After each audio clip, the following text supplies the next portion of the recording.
Na rytmu sa co povíš? To je superstar. Nenávidím, on sa velice víš, čo robí, on ten rytmus. Áno. On je Róm, tak jak my, ale velice sa víš, čo robí.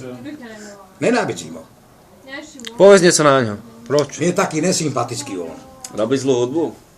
Tak nie, že tak robí dobrú hudbu, lenže tak, víš čo, on sa robí taký namyslený, rozumíš, keď ti mám povedať pravdu. Áno, v ten superstar, tak namyslený. Či už ho nekúkam čeléky, rozumíš, ale poviem ti pravdu, jak je. Víš. No, nevíš od neho nejakú pesničku, nejakú skladbu? Nevíš? Neviem ti. Ne. A od Daryl Rollins? Čo tiebe, to nevíš? Nemyslíš Karlen Gotem? Spívam rád. No daj, spívaj.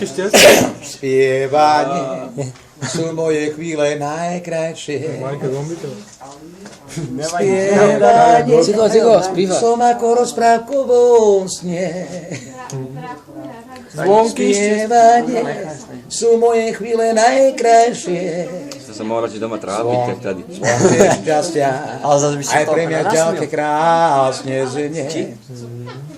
Ale vyznanie, krásne znie. Dobre, stačí. Krásne znie táto melódia. Podporíš aj je. Ozaj zázračne. Zatáhni. Poslúchaj. Poradne zatáhni. Ako by se mi trémovala. Ty výšky sa mi počuť. Zvonky štěstí, já slyším zpívat každé z nás.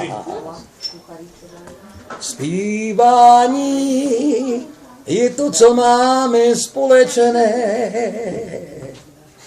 Zpívám rád, a to je právě báječné. Častokrát je celý kraj čas písní spát.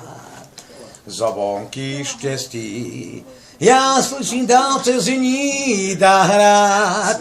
Vyznání, ale vyznaně, krásně zně.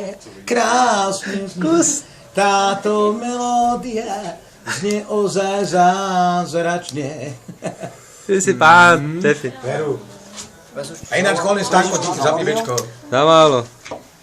Na budúce zás dáme nejaké. Aj tak pôjdem doma.